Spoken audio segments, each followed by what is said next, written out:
because Prasarana has done bad planning and you missed the boat of joining your One Utama station with the LRT1 station.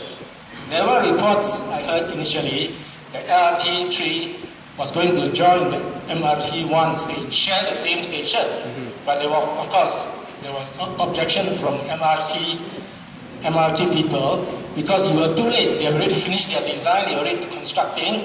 It was too late to make changes to the design, so they couldn't fit you, couldn't take you in. So this I blame Prasarana.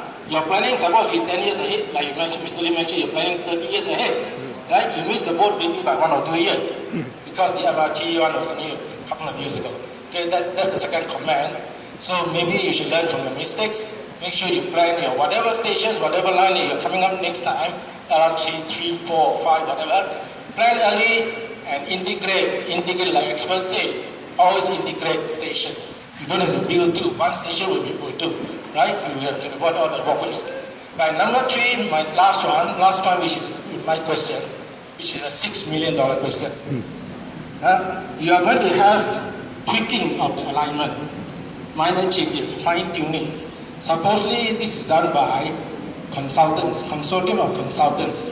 Prasarana probably comes in as an observer. The ministry, the transport people, whoever non-technical will just come in as an observer. All those tweaking, changing a bit, 100 meters here, up, north, south, whatever, cancel this station, build another station, all that will be done by consultants.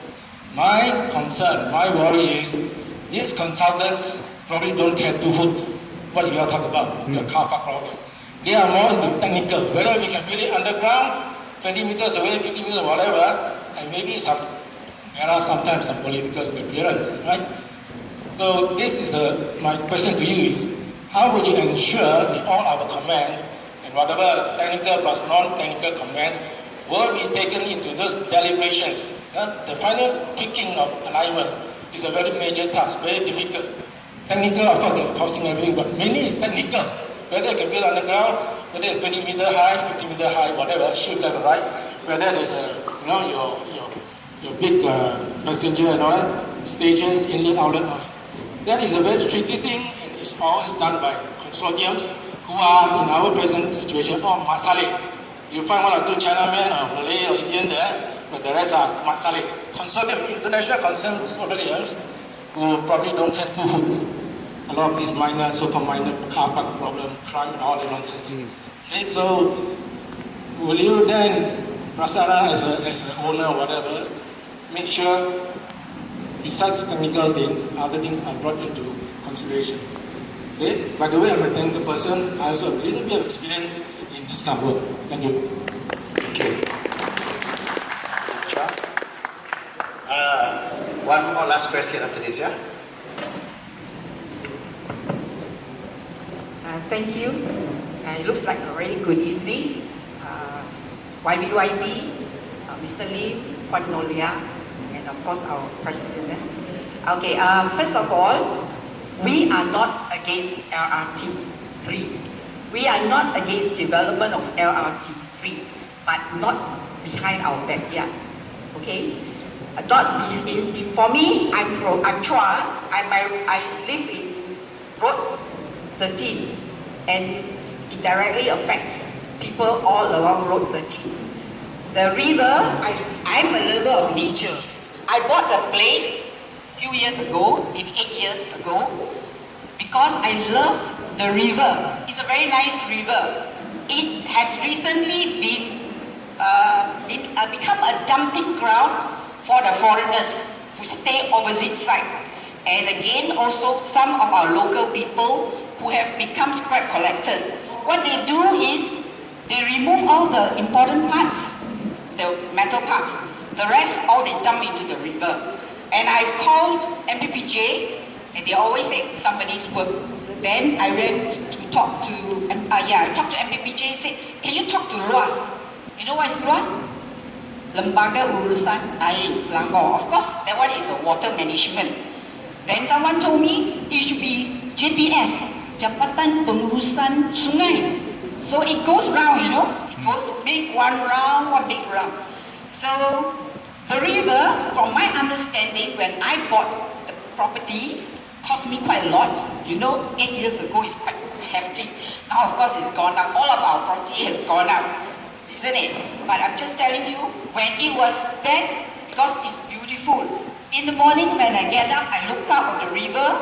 At the river, I can see birds, kingfisher, all the different birds.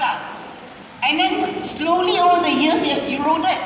Now I don't even see. I used to see stock when migration period, a few not many, about 5 or 6, but you flying around.